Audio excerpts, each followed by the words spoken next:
Doy la bienvenida esta mañana al señor Pedro Donoso, que aquí está increpándome que yo no le invito a Café La Posta y que le invito solamente a última hora de la noche. No. Gracias por estar aquí, escribiéndole a última hora de la noche, Pedro Donoso es la pregunta. No. Es para que venga acá al programa, pero él dice que es nuestra última opción. Siempre. Claro, que Siempre no es, él quiere ser opción. El primero, no el segundo. Pedrito. ¿Por qué no? De Porque hecho, no es sincera con lo que dice. ¿Qué opción fui yo? ¿Qué número de opción Siempre fui yo número uno, para que Pedrito. me haya invitado hoy? Siempre la número uno. Es nuestra no opción. Es nuestra no opción. Como se la pasa ahora en canales de televisión. Ayer que estuviste en Teleamazonas, Ayer Donoso. le vi en hora 25. En medios importantes. Sí. Ya ves, viéndote millones de personas ven televisión en este país, millones de personas. Trillones. Son billones, ¿ya? Billones, no estoy diciendo millones, billones de personas prenden la tele en la noche para ver canales de televisión. Entonces, de vez en cuando date tiempo para pasar por estos medios chiquitos. Que te dan unas 300,000 personitas. ¿no? Nada más. Ya. Humildemente. Bienvenido, Pedrito. No, Don, gracias por la invitación. favor. Encantado de estar con ustedes. A ver, ¿cómo vamos? ¿Vamos igual? ¿Comienzo yo primero? ¿Comienzo primero? Sí, como A ver. quieran. Vamos. Ok, comienzo. No te quiero preguntar quién ganó el debate, sino quién crees que perdió menos ayer. A ver, yo voy a hacer como el súper. Sé que después está Carlos Ferrín, que es como mucho más divertido y va a poner como el componente de más diversión y más de entretenimiento. Digamos, yo creo que un debate hay cómo analizarlo con dos vertientes, ¿no es cierto? La primera vertiente, que es esta lógica electoral utilitaria anecdótica, ¿no es cierto? Y la segunda, entender el debate como una herramienta dentro de un sistema electoral, ¿ya? Es decir, el debate es un bien público. ¿Y por qué yo repito mucho esto? Porque a mí me da mucho miedo el Ecuador. El Ecuador, en un país en donde, si hacemos un análisis utilitario de una herramienta, los actores políticos quitan la obligatoriedad de que se use esa herramienta, ¿no? Es decir, el momento que nosotros decimos, no, es que el debate fue aburrido, un formato terrible, no moviliza votos, no sirve para nada, le damos pie finalmente a una clase política que cree que, digamos, debatir no debería ser una obligación, ¿no? Entonces, el debate tiene que ser un bien público, hay que defenderlo siempre, hay que ampliar ese espectro, es decir, no solo tienen que estar obligados los candidatos a la presidencia a debatir, deberían estar obligados todos los candidatos a una dignidad popular. ¿Por qué? Porque el debate, digamos, es un elemento que forma parte del sistema electoral. ¿Por qué es esto importante? Porque el debate hace narrativa, ¿no es cierto?, o verbaliza lo que los candidatos deberían haber puesto en su plan de gobierno, ¿no? Entonces tú inscribes una candidatura, inscribes un plan de gobierno, verbalizas lo que propones en ese plan de gobierno. ¿Para qué? Para que el momento que tú llegues, digamos, a una dignidad popular, ¿verdad?, seas electo, yo pueda activar como ciudadano una revocatoria de mandato, digamos, ¿no? Es decir, tiene un sentido. Por eso es fundamental, digamos, defender el debate independientemente de que nos pareció bueno, malo, la rana renela, no sé qué. Digamos, creo que hay que rebasar mucho más del análisis anecdótico, ¿no es cierto?, para hacer un análisis, digamos, de los valores democráticos de verdad, ¿no? Ahora, dicho todo esto, después de toda la labia, ¿quién perdió menos? Es que no puedo determinar, digamos, aquello, y lo voy a decir por qué. Este debate tiene una característica fundamental, y esa característica fundamental es que faltan 3 semanas para la elección, ¿sí? Eso es un montón de tiempo. Por lo tanto, el debate no es un punto de llegada como lo fue en la primera vuelta del 2023, que fue solo a 7 días de la elección, claro, o la segunda vuelta del 2023, que fue a 15 días de la elección. Este es un punto de inicio, un punto de partida. Entonces, digamos, yo creo que hacer un análisis de quién perdió menos, tenemos muy pocos elementos para hacer el análisis. Ahora, porque hay que sostener lo que dijiste en el debate, pero hay un montón de factores sociales y políticos que van a afectar en sí mismo tu candidatura en 3 semanas. Con respecto a esto que tú decías, que es importante, faltan 3 semanas para que la gente vaya a las urnas. ¿Tú crees que de alguna forma alguno de ellos logre capitalizar los votos de los indecisos después de lo que pasó ayer? A ver, se repite mucho esta lógica del voto de los indecisos, digamos. Y este pensamiento de que después del debate la gente se iba a decidir, ¿pasó o no pasó? Yo creería que no tengo cifras para hacerlo, lamentablemente. Recién la voy a tener a lo largo de la semana. A mí no me gusta hablar sin cifras. Sin embargo, hay algo que es fundamental entender, ¿no es cierto? Indecisión, digamos, o sea, Nivel de indecisos no hay mucho, ¿no es cierto? Tú tienes un 6-8%, digamos, de votación de otros candidatos, ausentismo, nulos. Yo creo que la indecisión está, digamos, en el porcentaje, ¿no es cierto?, que determina en el voto duro de un candidato más lo que alcanzó en esta primera vuelta. Es decir, yo no descartaría y no sería tan descabellado pensar que el que votó por Luisa González de la primera vuelta no cambie su decisión si no es un voto duro o viceversa. Hay un margen de indecisión, digamos, disfrazado de decisión en la primera vuelta. Eso tengo que sustentarlo con cifras y espero hacerlo durante la semana. Entonces, no todo es la indecisión de quienes no votaron finalmente por esos candidatos, ¿no? Entonces, suceden muchas cosas, o van a suceder, o podrían suceder muchas cosas en estas 3 semanas. Hay grandes electores en el Ecuador que no son Isa, que no es el nulo, que no es la rana René y no sé quién, que finalmente son, por ejemplo, la institucionalidad. Es decir, ¿qué quiero decir con esto? La Fiscalía General del Estado, la Contraloría, la Asamblea, ¿no es cierto? Todo este aparataje que ha construido Noboa a su alrededor que le beneficia y todo este aparataje que hoy por hoy tiene la Revolución Ciudadana, como por ejemplo la Asamblea Nacional. Ese es un gran elector. Es decir, en 3 semanas pueden pasar muchas cosas. Se liberen chats, glosas, hay un juicio político a un ministro. Es decir, la cancha en este proceso eleccionario yo creo que debe ser la cancha de la institucionalidad, entre otros electores importantes también. Ahora, para analizar un poco la participación de cada uno de ellos, ¿cómo viste a Luisa? ¿Crees tú que esta actitud confrontativa con el presidente Daniel Noboa le beneficia, no le hace bien, o qué es lo que genera en su imagen en la campaña, en lo que resta, en lo que ya comienza la campaña electoral? Por eso les digo que yo soy el aburrido, porque me cuesta mucho decir qué es lo que puede pasar. Pero ¿cómo la viste? Yo quizás daría un análisis más del presente, ¿no es cierto? Los dos candidatos llegaron con contextos distintos, ¿verdad? Luisa González, digamos, llegó como lideresa de una oposición en donde su lógica era tangibilizar los ataques. ¿Qué quiero decir con esto? Que al tener un presidente candidato, ¿no es cierto?, con un desgaste, digamos, natural en el ejercicio del poder, si ustedes vieron su ritmo narrativo, el ritmo narrativo de Luisa González era en el presente, ¿no es cierto? Es decir, tantas cifras de deserción escolar, con un montón además de cifras, ¿no es cierto? Exacto, es decir, ella se mantenía, digamos, en el presente, en hacer un análisis de la policrisis que vive el Ecuador con cifras. Entonces su lógica era tangibilizar, digamos, el debate.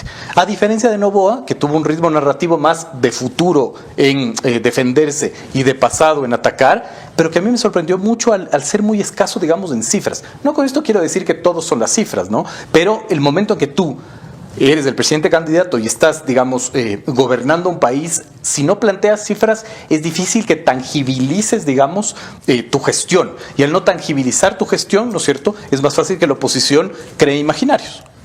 Ok, ahora, más allá de todo esto que pasó, ¿hay algo que tú identifiques que podría afectar? O sea, por ejemplo, pongamos el video de la respuesta que daba el presidente con respecto al pago en el SRI. A ver, ok, les selecciono cuál es. Es la primera, chicos. No vieron el debate. Y los recursos vienen del cobro de las deudas ante el SRI. ¿Le va a cobrar a su familia lo que le debe al SRI, los 94 millones de dólares?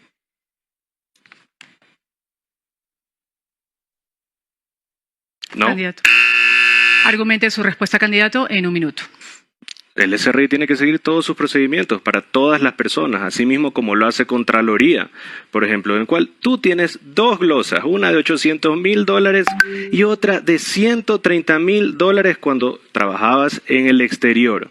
También usabas pues para pasear el avión presidencial sin ser presidente, pero como dices que el gobierno de Correa era tu gobierno, ya pensabas que el avión presidencial era tu avión.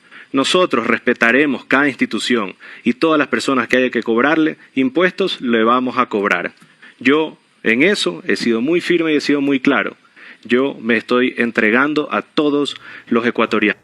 ¿Cómo analizas este extracto tan polémico que se ha ocupado ya por parte de la Revolución Ciudadana y que está tratando de posicionarlo? ¿Cómo lo ves tú? En serio, o sea, lo que planteo es, ¿en serio hay que analizar esto? Yo creo que no hay que analizar. Finalmente, si vamos a hacer un análisis, hagamos un análisis del formato del debate, por ejemplo, ¿no es cierto? Es decir, el Consejo Nacional Electoral les tiene terror a los candidatos, inentendible, no sé por qué, porque ya tiene la obligación de debatir. El plantear, digamos, estas preguntas cerradas era una tontería, digamos, gigantesca, no tenía ningún sentido, pero además la hoja de ruta de los debates, ¿qué es lo que tiene que ser? El plan de gobierno de cada candidato. Es decir, en ese caso, por ejemplo, ¿cierto? Digamos que se mantiene el formato de las preguntas cerradas. ¿Por qué la moderadora no es más que una Alexa, una Siri que controla el tiempo? ¿Por qué no es un actor que puede actuar, ¿no es cierto? Y decirle, señor Noboa, usted en la página, me invento, 80 de su plan de gobierno, dijo que va a cobrar las deudas a todos los deudores del SRI. ¿Eso incluye a su familia o no incluye a su familia, digamos? ¿No? Es decir, el momento en que tú planteas que la pregunta cerrada la haga el otro candidato, lo que hace es esta lógica de preguntas. No sé si además ustedes se dieron cuenta, todo era preguntas, ¿no? Que es lo que arrastramos de los otros debates en donde a alguien se le ocurrió la buena idea de que los candidatos se hagan preguntas. No entiendo para qué tienes que hacer preguntas, digamos. El gran protagonista, además de las candidaturas, tiene que ser los planes de gobierno. Esa es la hoja de ruta para mejorar la profundidad de un debate, finalmente, ¿no? Es decir, aquí vimos ese extracto, pero por ejemplo, otro extracto. El momento en que González dice que va a reconocer al régimen de Maduro, ¿no es cierto? Ella dice, porque además lo que yo quiero es deportar a los ciudadanos venezolanos. Me hubiera encantado que la moderadora le diga en qué parte de su plan de gobierno está eso. Tú no puedes tener políticos que finalmente se transforman y que inscriben un plan de gobierno, lo plantean como una hoja de ruta y empiezan a ofrecer cosas que no están determinados, digamos, de su plan de gobierno en los debates, ¿no? Antes, una ONG en la segunda vuelta del 2021 hizo este ejercicio muy interesante y decía, por ejemplo, para Guillermo Lasso en específico, ¿no es cierto? Decía, las propuestas que más, dijo que va a cumplir Guillermo Lasso, que están en su plan de gobierno, no son las que finalmente iban a estar en su plan de gobierno, sino las que ofreció vía Twitter en la segunda vuelta. Entonces, el momento que tú enmarcas, digamos, esa lógica en el formato del debate, obligas a los candidatos a tener una relación narrativa entre lo que ofrecen en un debate y lo que está en su plan de gobierno, porque a la larga tienes que tener, digamos, una lógica coherente. Respondiendo a su pregunta, ¿esto afecta? Creería que no, porque ahí está este juego de la temporalidad. Faltan 3 semanas. Mañana finalmente ganamos a Chile en el fútbol y se olvida todo. Hoy la final de MasterChef, qué sé yo, digamos. Es decir, 3 semanas es un montón de tiempo, ¿no es cierto?, en donde van a tener otros, yo creo que hechos políticos, digamos, o detonantes políticos que yo creo que van a cambiar, digamos, la realidad. Paso con Anderson Boscan, que tiene más dudas para ti. Yo coincido plenamente con aquello de la temporalidad. 3 semanas es una vida en política y evidentemente el debate por eso no va a ser el momento decisorio. Pero entonces, ¿el debate qué es, Pedro? Visto así, ya a 12 horas de distancia, ¿qué nos deja el debate? ¿Qué es? A ver, yo separaría la respuesta. Primero, el debate es un bien público y hay que defenderlo. Es decir, es fundamental defender el debate como una herramienta más del sistema democrático, ¿no? Y yo insisto en esto, y a veces parece que no es importante, pero es supremamente importante. Vivimos en un país en donde mañana alguien sale a hacer daño con las palas y nosotros prohibimos las palas, no condenamos la conducta. Entonces, sí creo que el debate es importante, hay que mejorar muchísimo el formato, hay que perder el miedo finalmente a los candidatos, ¿cierto? Hay que ampliar el espectro, que creo, digamos ya coyunturalmente, creo que es el punto de partida de la campaña. No es el punto de llegada, a diferencia de la primera vuelta del 2023. Es el punto de inicio en donde, digamos, qué sé yo, lo planteado en el debate puede servir como una hoja de ruta para ataque o propuesta, pero yo creo que se va a diluir muy rápido porque vendrán, como digo, es altamente probable, otros hechos políticos que nos hagan olvidar lo que sucedió o que incluso sí, se pueda reforzar, pero que nos den nuevos ingredientes en la discusión. ¿Qué va a definir para ti la elección del 2025? Repíteme la pregunta que no te escuché. ¿Qué va a definir para ti esta elección? Digamos, es que cada vez que nos enfrentamos a una elección siempre decimos que nos jugamos del país, ¿no? Digamos, desde hace... No, pero quiero decir, cuando tú miras la elección Lasso-Arauz, tú dices, bueno, evidentemente eso fue dólar y economía. Cuando tú miras la elección Noboa-González 1.0, tú dices, evidentemente era seguridad, acaban de matar a Villavicencio. Hoy, ¿qué va a definir la elección? Yo creo que va a definir otra vez el juego político de la institucionalidad. Yo creo que hay 3 electores, digamos. El primer elector es la institucionalidad, como les planteo. Estas finalmente sorpresas que pueda sacar la Fiscalía General del Estado, la Contraloría, el Tribunal Contencioso Electoral, por ejemplo, es un jugador fundamental en este proceso eleccionario de parte de Noboa, y además, por ejemplo, la Asamblea de parte de la Revolución Ciudadana. No nos olvidemos finalmente que, claro, en el anterior periodo no había legislativo, y en el anterior periodo finalmente la Revolución Ciudadana no presidía día la Asamblea, ¿no? Entonces, creo que hay un choque de institucionalidad. Creo que ese es el primer elemento que va a plantear, digamos, una nueva hoja de ruta, ¿no? La segunda es la violencia. O sea, en el Ecuador nosotros ya no podemos hacer análisis políticos proyectivos sacando la violencia como un ingrediente, ¿no? Es decir, siendo enero el mes más violento de la historia y con una proyección, digamos, de casi 10.000 muertes violentas en lo que puede ser el 2025, la violencia es un elector, digamos, ¿no? Sea finalmente para afectar al gobierno. ¿A favor de quién juega la violencia? Hay que ver finalmente qué es lo que sucede, ¿no? Es decir, porque en el 2023, digamos, fue evidente que la violencia jugó en contra del correísmo con el asesinato de Villavicencio, ¿no es cierto? Los números se movieron, por lo menos los números que nosotros manejábamos. Es decir, la violencia tiene, digamos, tantas caras que uno no puede determinar a favor o en contra de quién, ¿no? Y yo creo que el tercer elemento sí es la dificultad, digamos, de controlar las vocerías. Y esto nos podría parecer menor, pero no lo es. Porque, digamos, además lo hemos visto, ¿no es cierto? Si bien el gobierno tiene que además controlar vocerías de ministros, directores provinciales, asambleístas, el correísmo no tiene, digamos, tampoco fácil, porque tiene autoridades seccionales que también tiene que controlar, ¿no? Entonces, hemos visto finalmente que hay vocerías que han afectado, evidentemente no de manera deliberada, las candidaturas, y creo que esos errores de campaña también van a jugar, digamos, en este proceso eleccionario. Claro, o sea, cualquiera que gane, si Luisa gana, tiene que mandarle una carta de agradecimiento a Inés Manzano, y si Daniel gana, le manda una carta de agradecimiento a Paula Cabezas. Más o menos así sería la cosa. A Paula Cabezas, a Javier Lazo, a muchos. Es decir, una infinidad de voceros. Estoy cogiendo los dos primeros nombres que se me y viceversa, digamos, ¿no es cierto? El correísmo debería agradecer también a la ministra de Trabajo, es decir, claro, tienes tantas cosas finalmente que controlar en un mundo donde no puedes controlarlo todo, tanto para el correísmo como para Noboa, que es complejo como determinar finalmente quién cometerá menos errores, ¿no? Además, sumemos el tema de el tiempo, 3 semanas son una eternidad.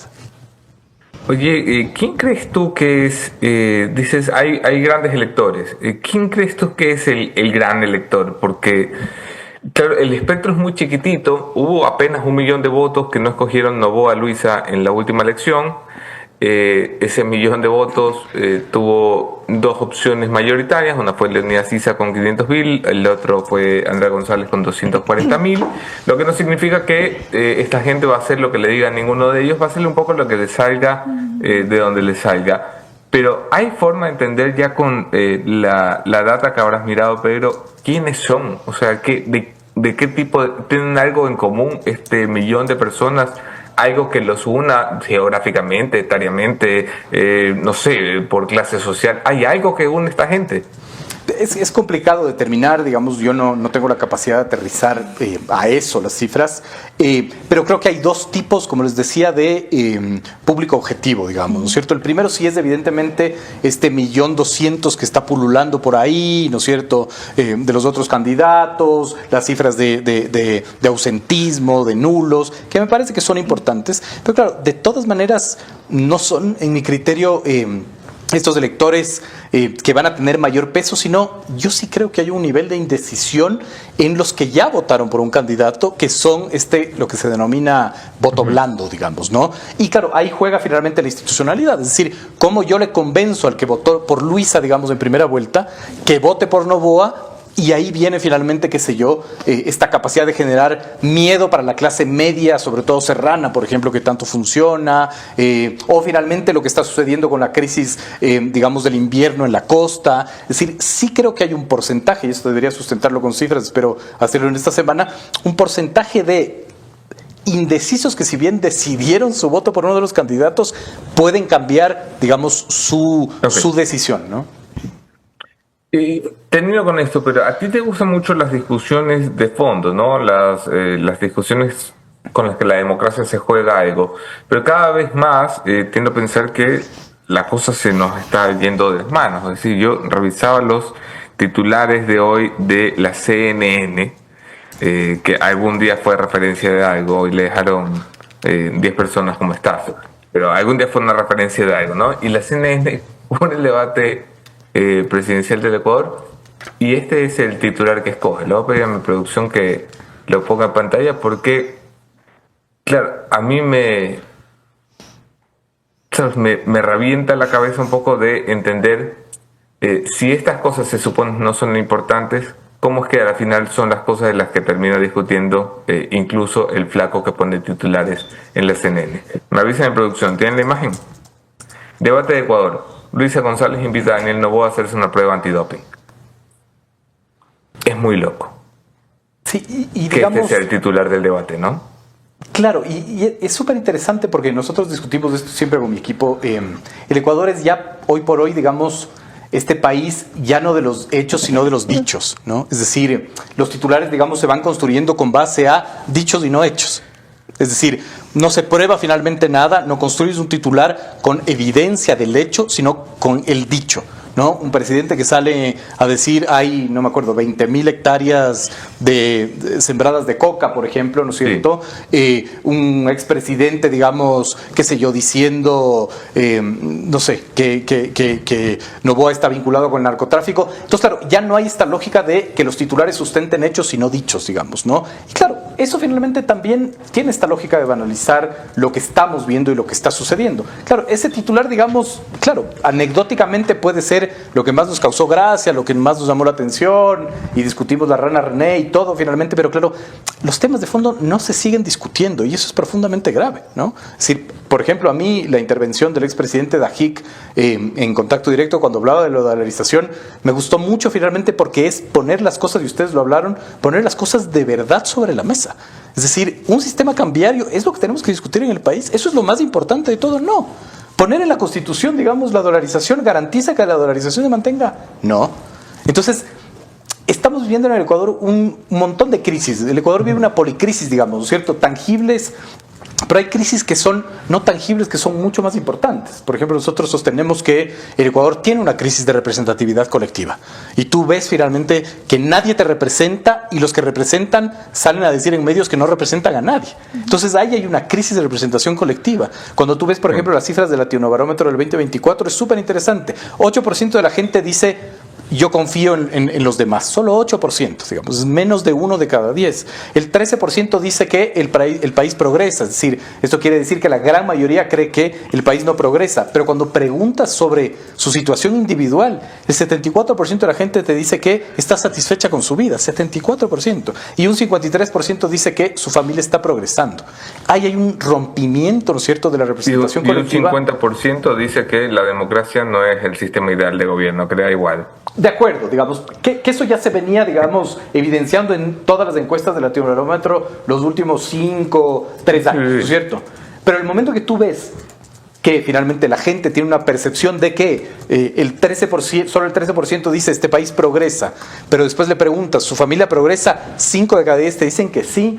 Es evidente que hay una crisis de representación colectiva y que la individualidad finalmente está siendo como, digamos, presente, ¿no? Y eso no es menor. Por lo tanto, ves un debate, no te representa a nadie y lo banalizas finalmente como un show más, ¿no? Entonces, claro, la definición aquí es: ¿el debate fue importante o no fue importante? El CNE dice que 10.7 millones de personas lo vieron, pero verlo y consumirlo, ¿quiere decir algo?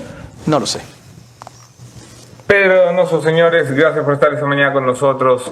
Siempre una perspectiva diferente, fuera de la caja, y encantado de tenerte, Pedrito. No, muchas gracias por la invitación.